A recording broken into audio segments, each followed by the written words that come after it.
right. So, Karen, I wanted to start by asking you about imposter syndrome because Uh, I know you talk a lot about this, and I think it's a very not only important but interesting subject matter. So, what do you think imposter syndrome is to begin with?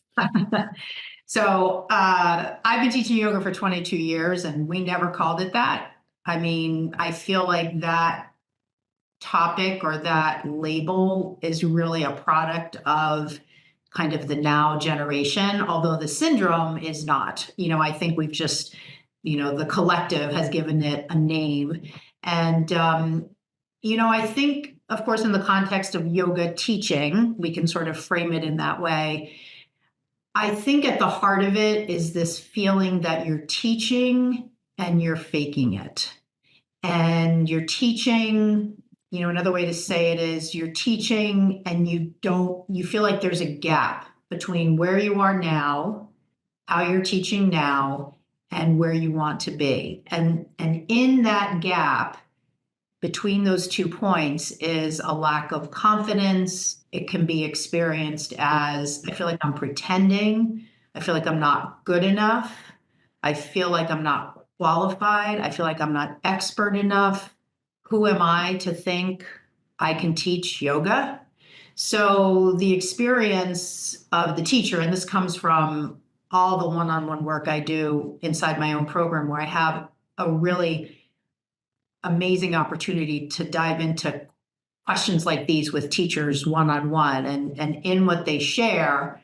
Over the years as I've been running that program, I've developed just a sense of what does that really look like for a teacher. So those are some of the things that they tell me come up.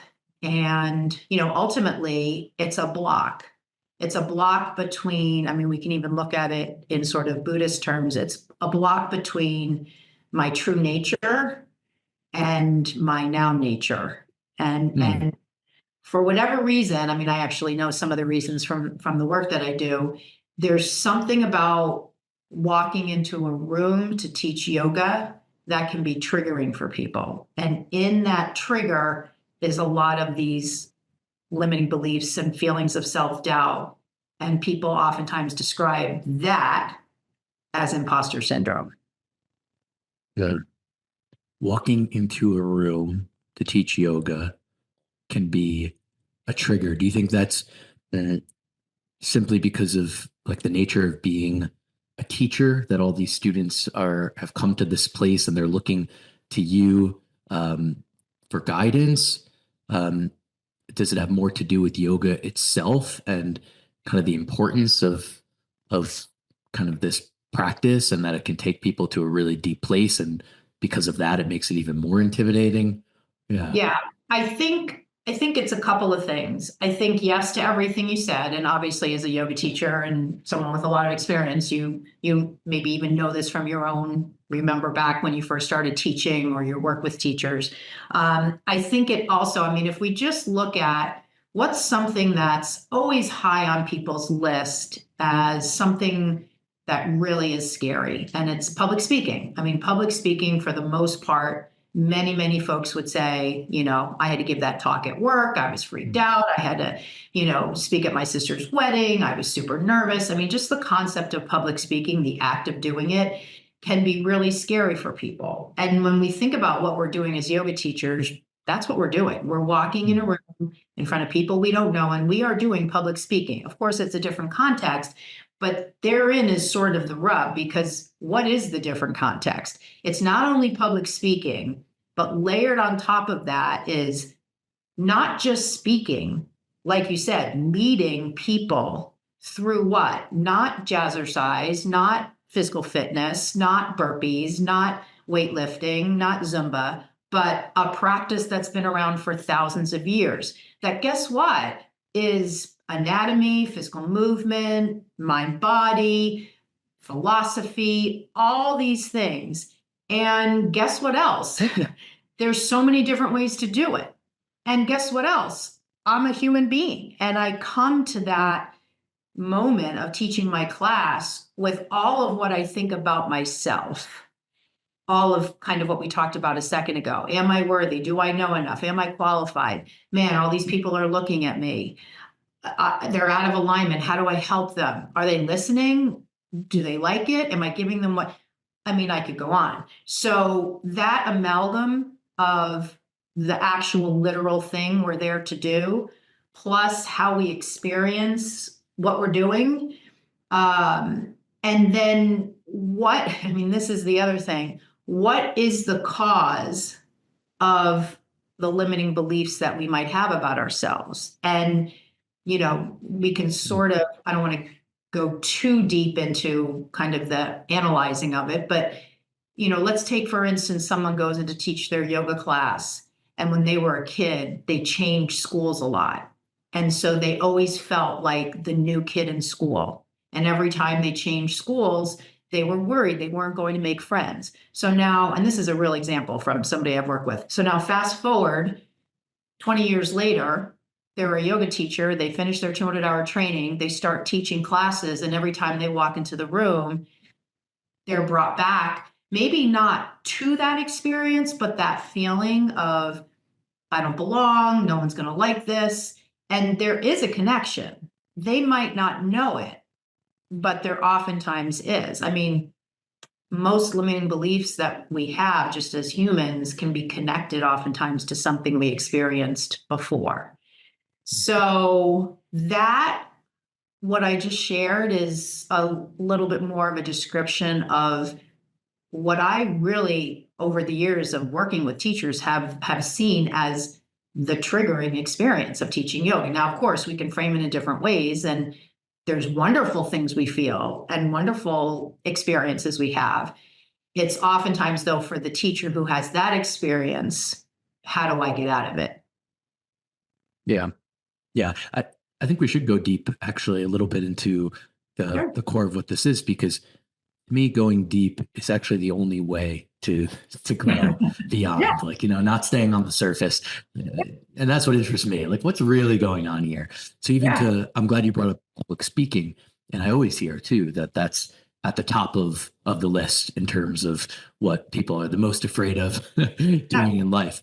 So maybe I'll start by just asking that question. Why do you think that is? Why are people so afraid of public speaking in general? Yeah. I mean, I think whatever you're speaking on, there's the perception that you are in a position of knowing something and sharing something to the watchers, to the audience, to the people that you are in front of. And because of that dynamic, that can trigger fears or limiting beliefs in the speaker, unless the speaker is confident. And even in that scenario, it might not be a totally binary thing. There might still be some feelings of, oh, I'm a little nervous. But in most scenarios, and I can certainly say this for myself, I don't have a fear of public speaking. I don't have, I mean, I can remember back, and this again goes back to when we were kids. And I just recently was talking to my mom, and she said, do you remember when you were in school and you were probably in like third grade, and I had that parent teacher conference, and the teacher said to me, Karen is a great student, but she talks way too much in class.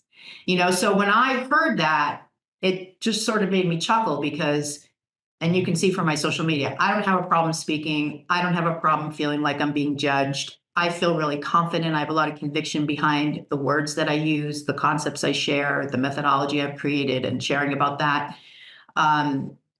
However, I know from working with teachers, that's not always what they experience. And so part of what I help them uncover is what is kind of the source of the limiting belief. Because when you can move past that, you can start to experience that confidence that can sort of quell those feelings of imposter syndrome and nerves and things like that. Yeah. Yeah. The confidence, like what brings about real confidence? Yeah, this is going to sound kind of crazy. I mean, it's just sort of coming to me as we're talking, and I've probably talked about this in this way before, but I think part of it, and this is again a concept in Buddhism, is detachment, right? Because when we have an attachment, and this is absolutely one of the sources of tremendous stress for yoga teachers, when we have an attachment to how somebody is reacting to what we're doing, that can oftentimes be a source of draining our confidence. And so if we frame it in the context of teaching a yoga class, and this is a very strong narrative that's out there in the industry. If I go into my class and in my head, I'm thinking from an attachment perspective, I want to teach a class that people really love. Now that sounds beautiful and that sounds yogic and that sounds like a wonderful goal to aspire to. However, how am I really going to do that? Am I going to go around before I start and say, what do you want? What do you want? What do you want? And somebody might be listening to this and they might say, oh, this is crazy. Of course I want to teach what people want. What is this person talking about? But this is the conundrum that yoga teachers get into. They hear this narrative out there. You have to teach your class in a way where you're giving students what they want and you're giving students what they need. And so now the bar is way up here. And yet in the 3D, we really don't have, unless we're working with someone privately, we really don't have a way to know that we're doing that. And so we've got this attachment. I even call it sometimes an energetic cord. We have this energetic cord between us at the front of the room and all the people there. So we're not even really giving them agency to do whatever they want. We're now kind of expecting a certain result that in a way drains our confidence because we don't really know. And even if they leave and they go, oh, great class, we might still go home and beat ourselves up about something that happened in the class that we don't feel we did really well. So honestly, I feel like, I feel like in a way, part of feeling confident is having a detachment from not so much results, but other people's reaction to you. And in a way, we can sort of even frame that. I mean, detachment might sound a little harsh, but when I think about detachment, I think, especially in the context of teaching yoga, it allows a teacher to take their power back. Instead of giving their power to all of the people in the class, you guys decide how this is. I'm going in there confident that I know my sequence, I know the strategy I'm going to use for my cues. I'm going to be walking around so I have ample opportunity to see how they're doing and adjust my cues as they're practicing. But I don't need them to like this because I appreciate that everybody's going to have a different perception of this class. And honestly, I don't even really know that I'm giving them what they need. She might be really tired. He might want to work out. There's a million different scenarios. So once I just logically appreciate that, even on some level, now I can go in. I talk about it when I work with people, sometimes like a spiritual backpack. You're dragging all this stuff in your backpack into the class. But now, just from what we're discussing, I'm taking stuff out of that backpack. So now I'm going in to teach. And I don't have an attachment to the end game, an attachment to their reaction. And I know what I'm doing. I came with a plan. I'm not going in there and saying, what do you guys want to do today?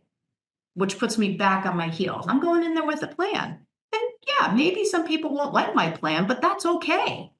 I'm not the teacher for everybody. So I feel like a lot of what we're talking about here is how you start. It's one way that you begin to develop your confidence, and this is the other reason why I use social media so much. I feel like what I just shared flies in the face of a lot of what yoga teachers hear. And because I've been teaching for so long, I can see the trajectory. And a lot of the stuff that I heard back in the day is still out there. And it's this kind of stuff. It's this sort of esoteric, do what people want, do what people need. It's like, yeah, I get that, but how do I do that? And is that even practical on a 3D level to do in a group class? So these are some of the things. I sort of sometimes feel like I'm a little bit of an odd fish in the wrong pond. Like a lot of the way I look at things in the context of teaching yoga is quite different from what a lot of yoga teachers here. And many times when they work with me, they'll say, how come nobody's ever shared this kind of thing with me? And I'm like, yep, this is probably, I don't know, it's probably one of the first times you've been hearing this. And it's not because I'm saying I'm right and other people are wrong. It's to empower teachers and to give them options so they can find the way to teach where they feel the most authentic and empowered and confident. I love that you're emphasizing this, and I do think it's actually a really big deal. I know exactly what you're talking about. I see it all the time too. And I think like really being detached, what it leads to, at least what I've experienced, is almost being like a mirror for someone else. Right? It's like what you're saying right now, right? You're saying it's sort of contrarian, not what people hear a lot. All right. So someone could be listening to that and someone looks at it and just says, "Oh, okay, that's not for me at all." And like you said, that's totally fine. Right. But really, what it's about is the person that feels the same way, and now you're reflecting back to them perhaps something that they've known but haven't really been able to express clearly, and that's a gift. And that's a gift that we can give as yoga teachers. When we teach that same thing. I've thought a lot about kind of what I can trust in when I'm teaching, when I'm in that position, right? And what I can really trust in the most is simply sharing. Like ultimately, that's what I see that I'm doing is just someone who's sharing my practice, right? And being that mirror. And if it works for someone else, take it. If it doesn't, leave it. And that's it. I don't know if I can do any better than that. Right. Yeah, I totally agree with that. And what you said in the beginning of what you just mentioned, that idea of somebody might be listening to this and they might discount it, and somebody else might be listening to this and they might have an epiphany like, holy cow, this is the first time I've heard someone articulate what I've been mulling in my brain. And this is another reason I love social media, because oftentimes when I'll post things that are a bit contrarian or controversial, as people like to say on social, I'll get comments in the affirmative and then inevitably the opposite comments in the, and I always find it interesting because the comments in the negative or the opposite, like let's say one of the things that I truly, truly believe, and I have the evidence to back it up with respect to teachers I've trained, is, and especially teachers in their first couple of years of teaching, is the concept of using a signature sequence. And this idea that create what you love, not what you were trained to do or what you feel forced to do or what you see other people doing. Create what you love and then stick with it. I don't know for how long, but stick with it until you start to get the results you want. People are like, results? That sounds so businessy. Well, guess what? That's what we want to get is results. We want to get results for us when we go in, so we feel confident. And we want to get results for them in that they're moving through the sequence and whatever results they want, maybe we're, like you say, the guide to get that. And there's a lot to the methodology, but I'll just leave it at that for now. And so when I post a lot of content about this concept, inevitably a whole bunch of teachers will say, oh my God, I watched this video and I finally feel like you've been saying what I've been thinking all along. And now I have permission to lean into this sequence that I have that I love. But I, before watching this video, didn't think I could lean into it because I feel this pressure to change my sequence all the time, right?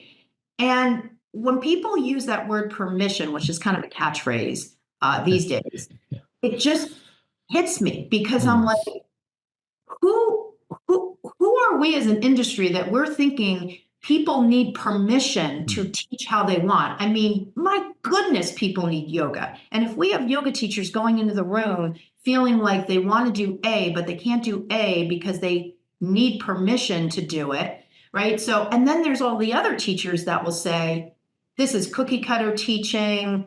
In fact, I had somebody comment. I have a video with 21,000 views, and one of the teachers commented on this topic, and she commented and said, I train yoga teachers, and I train them to go into the room and do what students need and do what students want, not teach the same sequence over and over again. And then people responded to her and said, this is crazy. How are you training teachers to know what people want? Are they psychic? So, Hmm. again, it's just that idea, but I don't really pay those negative comments any mind, because it's all the other comments are the people that you're talking about. The people who saw that video and they felt this aha moment of, holy cow, this is something I want to experiment with. And I never would have thought I could experiment with that approach, but for watching this video. And that's a win for me.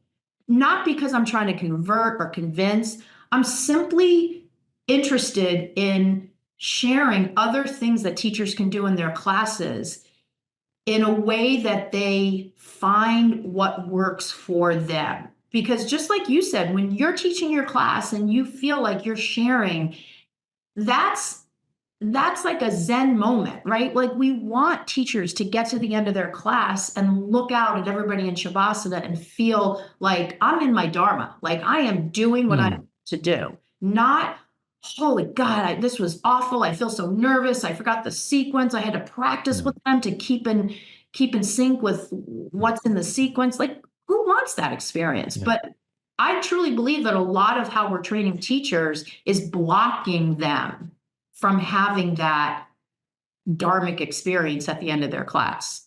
Yeah.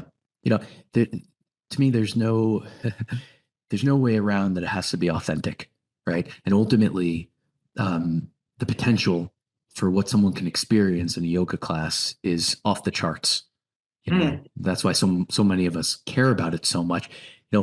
Often not necessarily even how the body feels, but in the example that the teacher gave for what a person could be. Like, that's you're right, and it has to be genuine. It has to right. be totally genuine. And the detachment that you were speaking of, to me, is really like the greatest service, right? Like, the real fear in public speaking, or just being, as you put it, being judged by other people, right? The biggest moment in my life was when I became aware that I was so exhausted from judging myself. Mm, Right. And there's a direct correlation, I think, between judging myself and caring what other people think about me. But even being aware of it is just the first step, because it still just comes back again and again. And it's still something that I'm practicing, and most of us are practicing, but at least I can be clear in regard to what my intention is. The intention right. is to let that go, right? Hmm. Is to be authentic, do what feels right in this given moment, not exactly what you're talking about, not cater myself, try to put myself um, into a form that someone else is looking for. That makes no Yeah. sense. Like, I would never tell my child to do something like that. Like, Mhm. to the children, that's the message that we give. Who Right. you are, what you are is perfect the way that you are. You relax to that, and then you get to an even better place of perfection. So I think that's the focus, and that's the potential mirror that we can be for someone else, is someone that is just loving what they're doing. And Yeah. it's as simple as that. Yeah. Mhm. Yeah, totally. And when you said judging yourself, it reminded me of, I worked with a yoga teacher one time who grew up in a house, bunch of sisters, and the dad was really stringent about studying and getting straight A's. And so she grew up with the mindset that there's a right and there's a wrong. And Mm. then she became a yoga teacher. And Yeah. right. And of course, along the way, she had a family, she raised children, she worked a job, and then she kind of got to the point where, she started teaching yoga. She was doing the job as well. And she started teaching yoga. And the reason I said it in that way, because, when you go into a yoga class, there is no perfect, there is no binary, there is no right, wrong. It's sort of like you're guiding people and you're sort of letting things happen in an organic way. And there's a requirement, quite frankly, that you be comfortable in that. I don't want to say in that chaos, because it's not chaos, but it's definitely not straight A perfectionist, right, wrong. There's just a lot going on. And her experience coming from that mindset was very judgy. She never felt that her class was good enough. And when I was working with her in the beginning, she would relate to me how she would be so stressed before teaching. Her husband knew she was going through this stress. She would leave for class and her husband would say, have a good class. And she would just seethe in anger that he was so cheery when she was going off to do this thing that she knew was, I don't want to say torture for her, but she knew was already in her head not going to be good enough. And so the work that I did with her, part of what she was experiencing was that she could never remember her sequence, but it was fueled by her strategy to change it all the time, which she felt she had to do because that's what everybody does, which is, again, a strong narrative out in our industry. And so what we worked on was a big part of what I do is I say to teachers, would you be willing to just experiment with something different? I don't say do this or do that or here's what to do. Like I'm not giving advice. I'm just saying, hey, would you? Because in my mind, as I hear them, I can see what the limiting belief is, and I can see how that limiting belief is causing them to do something in their class that's just reinforcing that belief and creating in their mind a bad outcome. So in her case, I said, would you be willing to pick a sequence you really like that you've already taught a few times and just for the next 3 weeks, she taught once a week, this one particular class, just teach that sequence. And she was really nervous. Like, what if they get bored? What if I get bad feedback? Blah, blah. And I said, okay. And would you be willing? Like, even not knowing what's going to happen. And she sort of sheepishly was like, okay. And after 3 weeks, we had our next coaching call. And she said, Karen, she was like almost laugh crying. She was like, nobody said anything. Nobody complained. Nobody walked out. Nobody even seemingly noticed that I was teaching the same thing. And the only thing that changed is I felt so much more confident. And by the end of the third class, not only did I know the sequence more, I could walk around the room more. So now I'm experiencing myself as a teacher and them totally differently. And my ride home was so much more pleasant. Instead of ruminating about all the things I did wrong, I was starting to feel like I was getting my legs underneath me. And over the next, my one program is 90 days. Over the next couple of months, as she kept doing this, it literally got to the point where she would leave her house and her husband would say, have a good class. And it didn't irk her as much because she had changed her relationship, like the judgy thing you're talking about. She had changed her relationship between who she thought she had to be as a teacher and had started to make that transition, that transformation to who she really wanted to be as a teacher. She wanted to let go of that, but she didn't know how because it was ingrained in her since she was young. And Right. make no mistake about it. I have so many examples of this. When we go in to teach our yoga class, we're bringing all our stuff, just like the students are. So it's not like we're going to walk into the room and sprinkle fairy dust on our heads and all of a sudden become enlightened and teach this class like a tabula rasa, right? We're going in with all our stuff, all the stuff that you shared about your experiences, same with me. So, honestly, like if we want to be in integrity as a teacher, we want to work through some of that, right? Otherwise, we go in and we sort of have this block that prevents us from being authentic the way you're talking about, because we're always in our heads. That's right. And I think really we're in our heads a lot because there's a habit from needing to be affirmed from something external. Yeah. Like that's really like the main thing, right? So like even in your situation, right, you in a way have replaced the previous authority figures in her life. Thankfully, you've reflected back something to her that feels right for her and allowed her to, move further on the path of authenticity. But to me, really the place to get is for myself or any of us to not need that external to really be secured. Like that's the real confidence, is that I can explore this myself and even just consider the question, what does Avi need in any given situation, right? And then maybe you get to like the outcome of, well, simplicity. right? That's part of the brilliance of what you're saying, is that I think it's so obvious that that was what this person needed. So many of us, right? There was this external notion of needing to change things up and like be fresh all of the time. And in order to be a good yoga teacher, I needed to do that.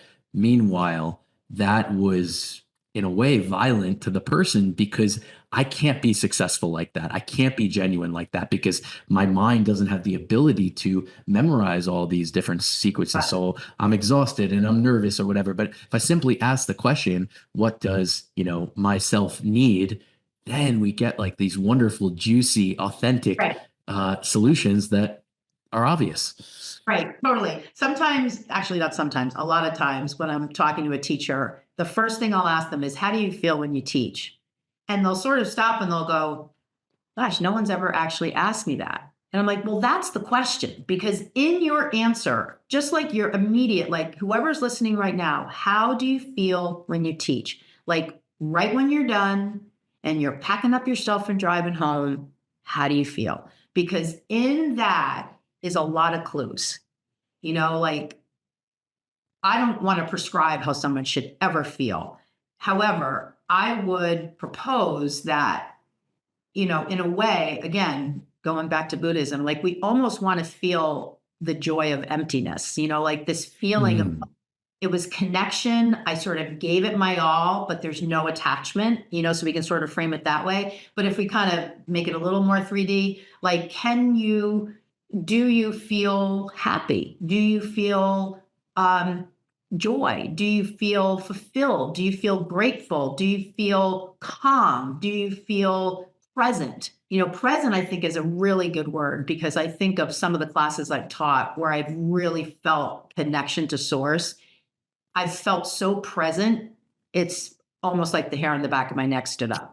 Yeah. At the end of class, I'm sitting there, and sometimes just spontaneously, like tears will come from my eyes. And I'll say to myself, how do I identify what this is? How do I describe what this is?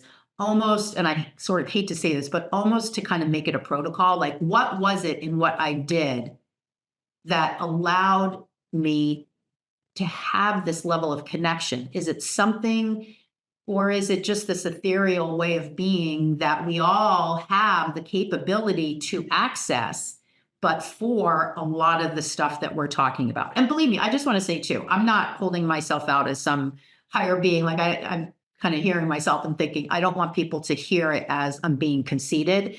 I'm speaking just from my experience. And I think of any experience that anyone has when they feel connection to source. You're walking on the beach, you've had a great dinner, you had a great date with your partner, whatever it is, like those moments in time where we feel really connected and present. And I just, that is possible and so accessible for us to connect to when we teach yoga, because of the nature of what we're doing. Everything you said, we're sharing to human beings in the room. They're not talking back. So we're really energetically connecting, because it's not like we're having a literal conversation. I mean, there's so many ways you can look at it. And to feel that that's happened is really, in a way, sort of an out of body experience in a beautiful way. It is. It's both an out of body experience and probably the most that I ever feel connected to my body at the same Yeah. time. Yeah. No. Yeah. And I think Yeah. too, the reason it's, especially that thing I was saying before about when she leaves for her class, then her husband, I think it's really hard for someone who's never taught yoga to have a conversation like we're having. And this is, I think, another challenge that yoga teachers have when they're struggling. They oftentimes, I certainly know for me, I've been with my boyfriend Ben for 15 years. And in the first handful of years that we were together, I would talk to him about problems I was having as a teacher. And he finally got to the point where he was like, no, no, no, no, I don't want to hear this anymore. I can't Mm. relate to what you're talking about. And it's really hard, unless you're doing this work, it's hard for someone to relate to that dynamic of walking into a room to teach a class, and how that can bring up certain feelings that are unpleasant. So I think it's really, that's why I love when I work with teachers one-on-one, because It just gives them an opportunity to share with another teacher some of these things that, some people kind of get to the point where they're like, why am I even doing this? Like, Mm, questioning if they can. And I, my mission is to get as many people out there as possible, teaching in a way where they feel confident and clear and present, and like this is another way for them to make an impact in the world. And then all the ripple effect from every class they teach, we can go down that path. There's just so mm, much. So, that's what lights me up about doing that kind of work. good.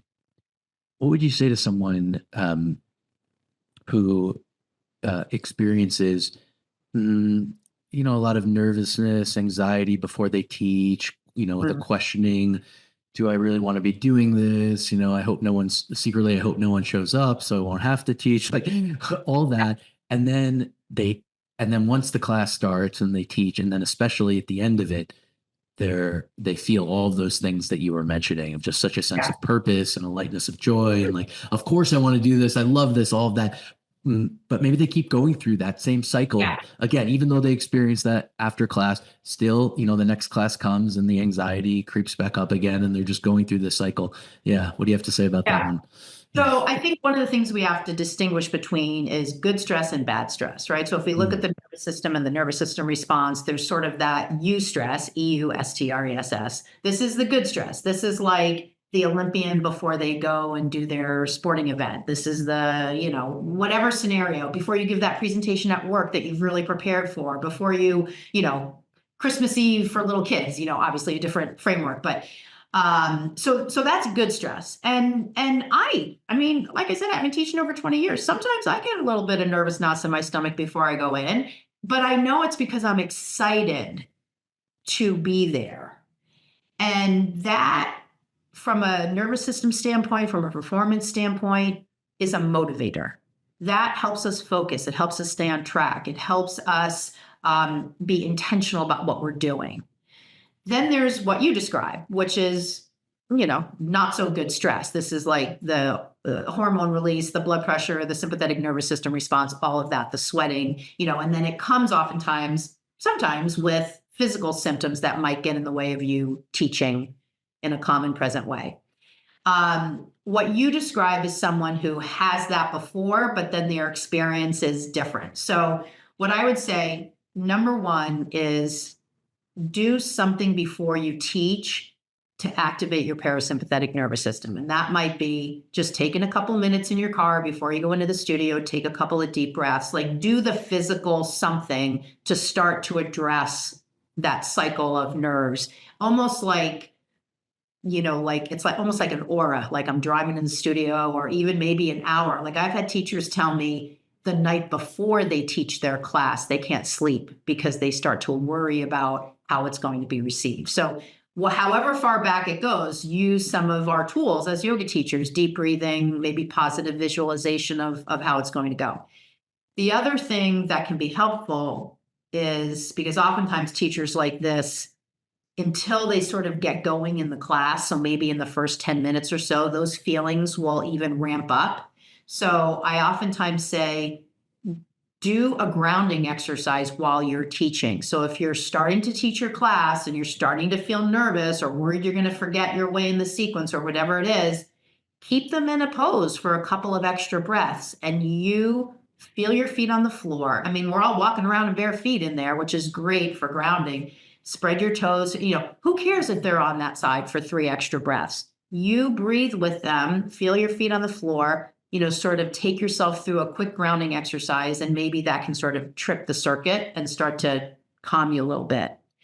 The other thing, though, is we really have to look in a situation like that at what is the approach to the class itself. Many times teachers like you described are I don't want to say are doing too many things, but whatever preparation they're doing is also a cause of the stress. And if we look at the two main things that teachers are doing, what are we doing? We're talking in class, so we're sharing cues, and we have a sequence. So those are, in a way, two really big levers. So if we can have a really good approach to both of those things, it gives us a lot of space for everything else we're talking about, being authentic, smiling, telling a joke, walking around, sharing from our heart, all those things that really help us have that aha moment at the end. So with a teacher like that, when I speak with them, oftentimes I'll find they are changing their sequence every class. They are going in with notes. They are, going in with a sequence they're not familiar with. So it's just sort of piling on a lot of legitimate reasons to be nervous. So those are oftentimes teachers where I'll say, if you are, motivated to change that pre-class experience, let's look at some things you might experiment with in service to decreasing those pre-class nerves. And for most teachers that I've worked with, the sequence is one of the biggest things. I used to have a teacher I worked with who would say, I don't like to plan a sequence because I'm a spontaneous thinker. So that was her identity. A lot of this is identity. I'm the kind of yoga teacher who, fill in the blank. She was the kind of yoga teacher who did her sequence completely spontaneously. And at the same time, she berated herself because she really wanted to do the walk and talk, but she always had to practice with her class. But she didn't make the connection between the identity she had for herself and what was happening in her class, and that was causing the bad assessment she would give herself, bad grade she would give herself at the end of her class. So we worked backwards, and I said, well, would you be willing to experiment with picking one of the classes you have taught in the past and just stick with that for a couple of weeks? Same sort of thing. And she did. And it was the beginning to her starting to realize, maybe I don't have to go in sort of with nothing. Maybe I can go in with something and leave myself little pockets within the 60-minute sequence to do a spontaneous this, that, or the other. And I can sort of feed that part of me without feeling all the stress that comes with going in and, just feeling like, okay, I'm just going to kind of see how things go and be organically doing it with them to be triggered or to be motivated or inspired to, oh, now we'll do half moon. Oh, now we'll do side angle. It's like, no, I can go in with a kind of a shell and still feed that part of me that I love, which is the spontaneous sequence builder. Right. Yeah. That's a lot of pressure. Go in with no plan at all. Think about, I've had teachers say this to me too, what I mentioned before. What do you guys want to do today? That is like a complete. Now, maybe for teachers who say that, for somebody who's listening, who's thinking, who am I to be saying that? That's what I say. Well, great. Again, it's not about me coming on here to say, this is the way you should teach and I'm right and you're wrong. It's simply, let's start to bring all this stuff up, because these are the kinds of like real things that teachers hear and they're like, how am I supposed to actually do this? So there are teachers that do that. I think in the back of their mind, they sort of know what they're going to do. And it's just sort of a nicety to say, what do you guys want to do today? Or maybe somebody will say something and they'll decide spur of the moment, okay, great. We'll do a little extra arm balancing because so-and-so mentioned it. So, I think some of those things are just sort of things to say just to kind of engage people, and that's okay. But I think a lot of yoga teachers see things like that and they think, I don't think I can be that kind of teacher. Is that the kind of teacher I'm supposed to be? Am I supposed to be the kind of teacher who goes in and does what people want? How am I actually going to do that? Yeah. I wonder, if a lot of what we're talking about and dancing around a little bit is balance, and I know this is something that you emphasize, right? And it's like balance means something different to all of us. But it's important, I think, to at least know that that's my objective, right? So I wouldn't want to not allow myself to be spontaneous at all in regarding, what feels right in a given moment. Then I'm like cutting myself off from what's authentic, in the now. At the same time, to not have any plan at all, can create anxiety or this doesn't feel wise either. So it's this dance toward finding balance. Yeah. Yeah, and I think exactly what you said, yes. And I think the other piece there is, really to be a scientist with regard to your experience as a teacher. And what I mean by that, And maybe life. yeah, and live too, because I mean, let's face it, this is what I said before about we're going into our classes with all our own personal hangups and limiting beliefs. And, you know, yeah, everything we're talking about, this is why I also share with teachers, and oftentimes they already know this, in our quest to be the teacher we want to be, we develop a better relationship with ourselves, because the work we're doing to transform as a yoga teacher is not done in isolation. It's done in the holisticness of us as a person. But the thing that I wanted to add to what you said is, yes, it's about balance.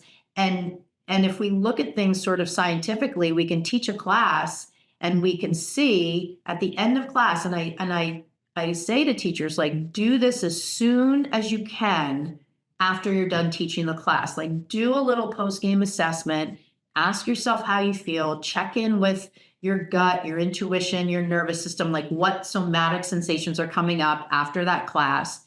And from like a scientific point of view, think about how you feel and what you did. Because if you went in there with a brand new sequence and you don't feel so great at the end of class, there's probably a relationship there, right? If you went into the class and really had the intention to walk around and assist your students, which is a little bit different than what you typically do.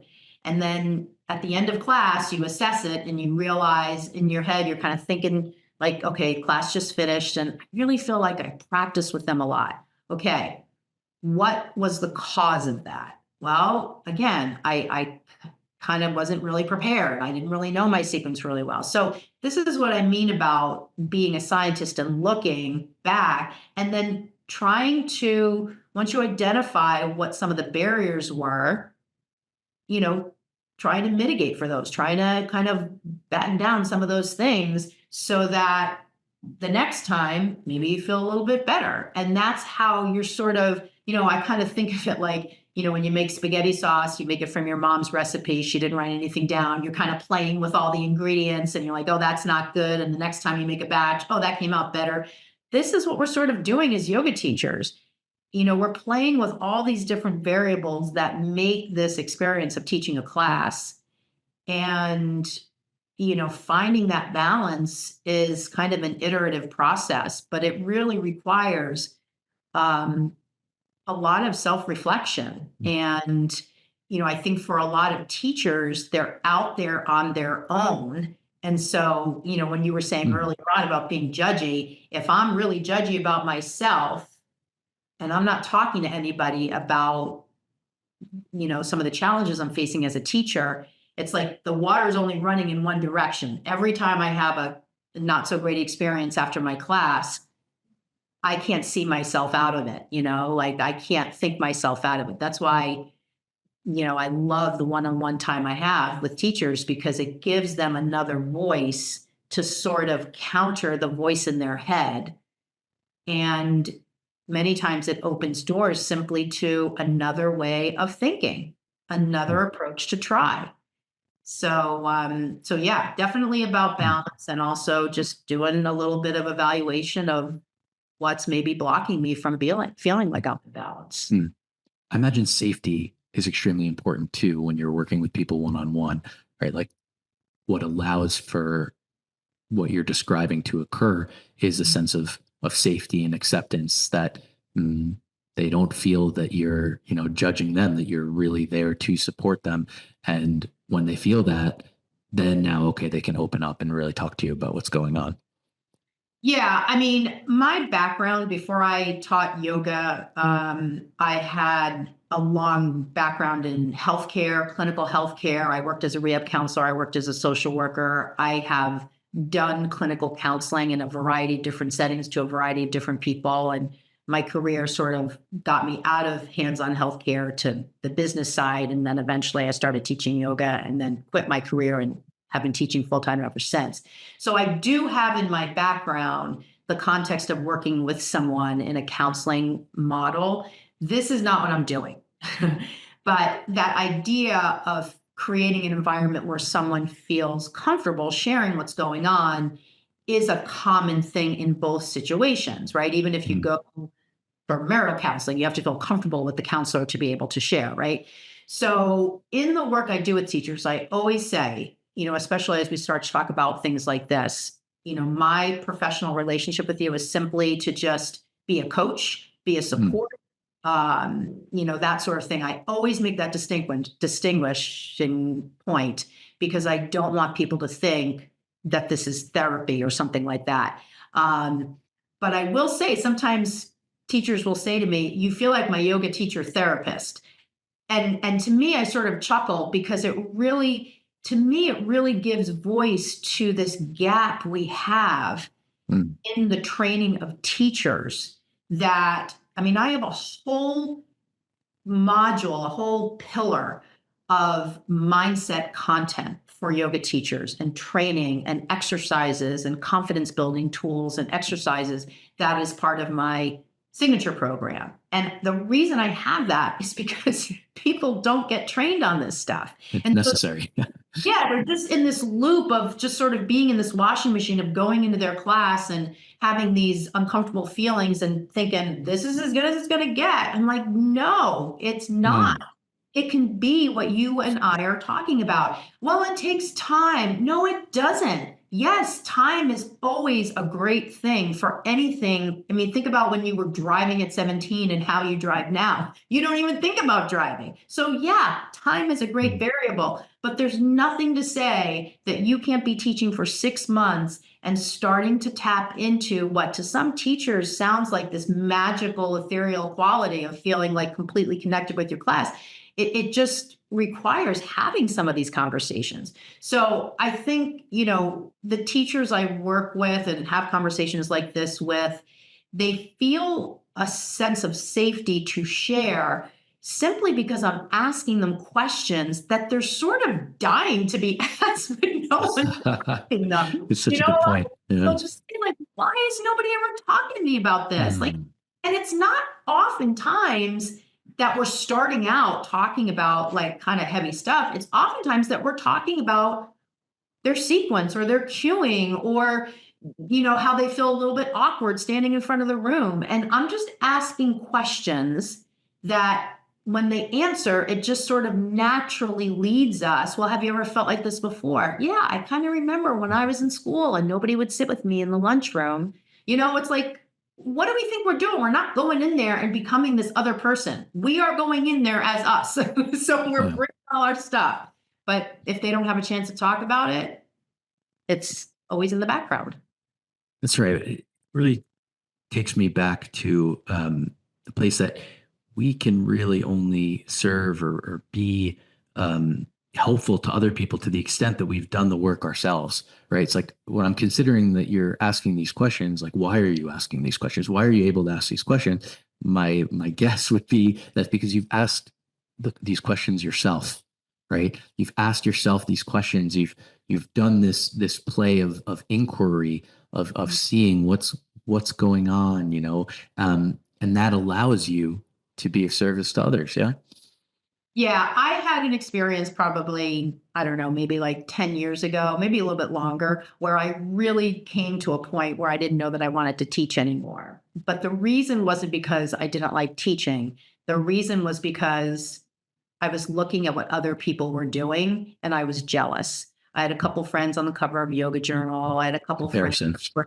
who were getting, big festival gigs and, whatever, the kinds of things. And I was really jealous. And I had created these stories in my head because of those situations that I it wasn't why wasn't it happening for me? These people knew so and so, that was why they were on the cover. This person had an agent, that's why she wrote a book. That I had all my mind was making up all these reasons why it wasn't happening for me. And so what I did was I decided that's it, I'm going to go back to my corporate career in some way. So I hired a coach that was a business coach, but she was really a neuroscience coach. And at that point, I had really very limited exposure to neuroscience as a area of study, to neurolinguistic programming, all of what's around the idea of limiting beliefs and how the mind works. But that was her area of expertise. And in the first session I had with her, and this was many years ago, long before the pandemic, but we did do it on Zoom, she said to me, "Tell me a little bit about why you're here or why we're here." And I had the stories ready. And I went into the stories. This one got this, and how come I didn't? And blah, blah. And after 5 minutes, she cut me off and she said, "Karen, if you're just going to use this time to tell me all these stories, just save your money. Like, just save your money. Like, we're not going to go anywhere." Mm. And it stopped me in my tracks. And I just started crying. And I didn't really, in that moment, I couldn't, I was really taken aback by my physical reaction. And the reason I started crying is because I realized she was taking away this sort of safety net I had created for myself.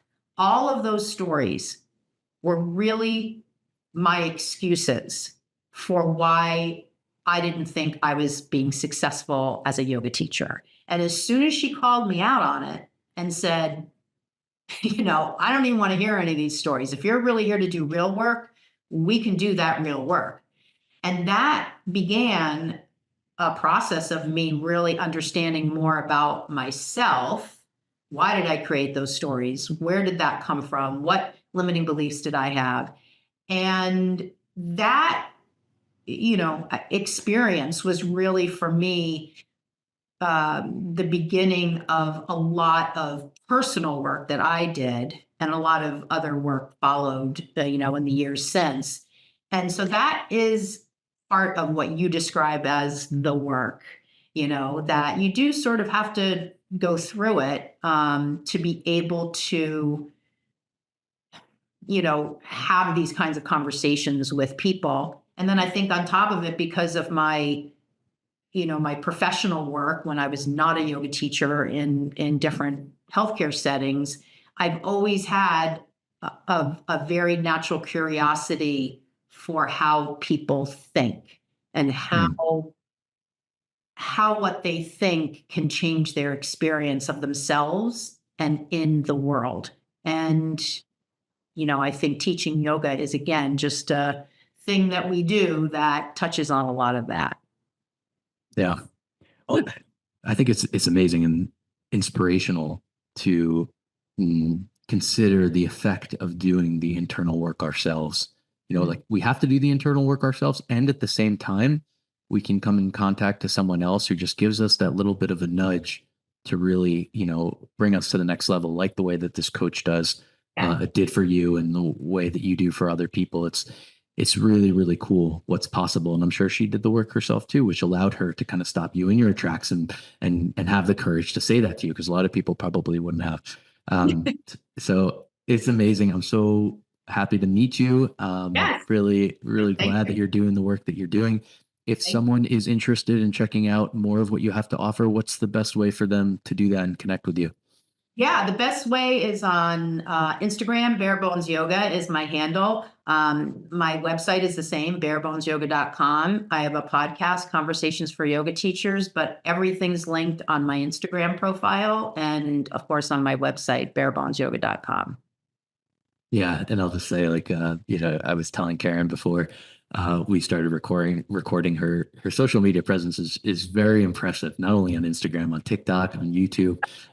It's really cool. So a lot of times, I see someone really has some traction on one of the platforms, but on multiple platforms, that says something. So great job. Thanks so much again for taking the time to be here. Yeah. Thank you so much. It was fun. Thank you. Thanks for listening. If you've enjoyed this content and think others might as well, please feel free to share and subscribe.